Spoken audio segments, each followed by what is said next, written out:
नमस्कार दोस्तों, अगर आप आम की फसल लगाए हुए हैं, आम की खेती आप कर रहे हैं या फिर आपके पास आम का पेड़ लगा हुआ है, उसकी आप देख रेख करना चाहते हैं और उसमें खाद पानी की व्यवस्था करना चाहते हैं जिससे कि आप अधिक पैदावार ले सकें, अच्छे फल प्राप्त कर सकें, तो उसके लिए आपको कुछ ज़रूरी कार्य होते हैं जो करने होते हैं, जैसे कि पानी समय पर देना और खाद समय पर देना, पानी देने की विधि और खाद कितनी देनी है, कौन सी देनी है, कितनी मात्रा में देनी है, सारी जानकारी इस वीडियो में आपको हम आज देने वाले हैं।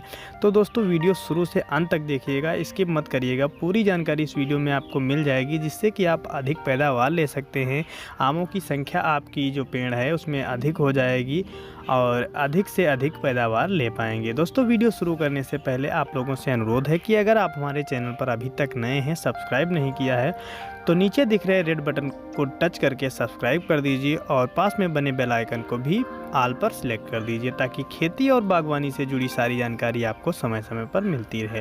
दोस्तों इस वीडियो में हम बात करेंगे सिंचाई के बारे में और खाद के बारे में तथा आप उसकी गुड़ाई कैसे कर सकते हैं। सबसे पहले जो हम आपको ये पेड़ दिखा रहे हैं, जिस हमारे पेड़ में जो मंजर ख़त्म हो चुका है और इसमें मटर के दाने के बराबर फल हो गया है, जो जड़ थी उसके चारों तरफ हमने पहले एक गड्ढा बना लिया है जिसमें हम आसानी से सिंचाई कर सकते हैं। और इतना बड़ा हमने गड्ढा बनाया है ताकि इस गड्ढे में अगर हम सिंचाई करें तो वो करीब 7 से 8 दिन तक आसानी से उसमें नमी बनाए रखे।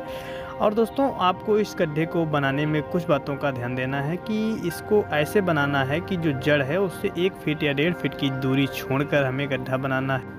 उसके बाद इसमें हमें हल्की गुड़ाई कर देनी है। हल्की गुड़ाई का मतलब यह है कि आप इतनी इसमें गुड़ाई करें कि जड़ें उसकी जो है कटने ना पाएँ। इसके बाद हम कंपोस्ट खाद मिला सकते हैं। कंपोस्ट खाद के साथ आप चाहें तो नीम की खली या सरसों की खली का प्रयोग कर सकते हैं। दोस्तों अगर आप रासायनिक खाद डालना चाहते हैं तो 200 ग्राम सिंगल सुपर फास्फेट और आपको 400 ग्राम पोटास ले लेनी है, जो कि 5 किलो कंपोस्ट खाद में मिलाकर उसी मिट्टी में मिला देना है। मिट्टी में खाद को मिलाने के बाद अच्छे से जब हम खाद मिला लेंगे उसके बाद पेड़ के चारों तरफ हमें पुआल या फिर पताई डाल देनी है।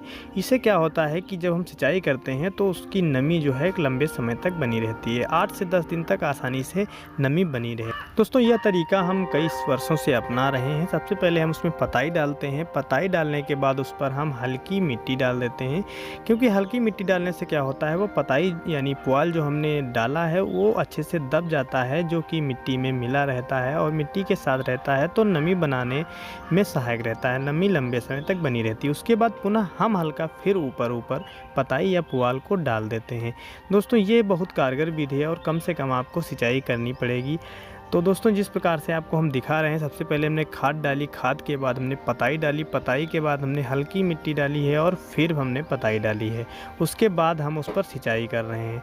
दोस्तों इस वक्त जो आम का हमारा पेड़ है उसमें जो मटर के दाने के बराबर जो आम हो गए हैं उसमें अतिरिक्त पोषक तत्वों की और पानी की ज़रूरत होती है। जैसा कि हम मंजर आने पर, बौर आने पर सिंचाई करना बंद कर देते हैं, ठीक उसके बाद जब हमारा फल जो है बड़ा होने लगता है यानी मटर के दाने के बराबर हो जाता है, तब सिंचाई और अन्य पोषक तत्वों की आवश्यकता होती है। तो इस वक्त अगर आप आम के पेड़ में ये सारी काम जो है कर लेते हैं, ये सारी चीज़ों की पूर्ति कर देते हैं, तो आप अच्छा उत्पादन ले पाएंगे और आप अपने आम में अच्छे से फल ले पाएंगे।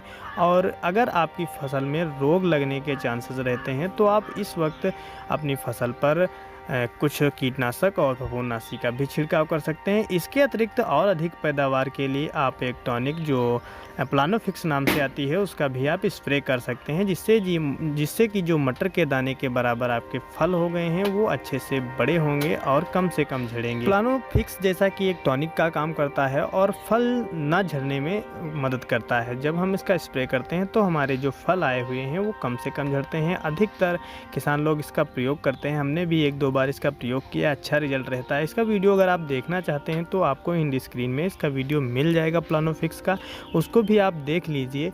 और दोस्तों इन सारी विधियों को अपनाने के बाद आप अपने आम की पैदावार अच्छे ले सकेंगे और अच्छे से फल प्राप्त कर सकेंगे। दोस्तों जो हमने जानकारी दी है अगर आपको पसंद आई है तो लाइक करिए और अपने दोस्तों को भी शेयर करिए। अगर आप चैनल पर नए हैं तो सब्सक्राइब करना मत भूलिएगा। दोस्तों हम जो जानकारी देते हैं अगर आप कमेंट करते हैं और लाइक करते हैं तो हमें प्रोत्साहन मिलता है, जिससे जिससे कि हम अच्छे वीडियो लाने की कोशिश करते हैं। अगर आप चैनल पर नए हैं तो सब्सक्राइब करते जाइएगा और अपने दोस्तों को भी शेयर करिएगा। मिलते हैं अगले वीडियो में अगली जानकारी के साथ। तब तक के लिए जय जवान जय किसान। धन्यवाद।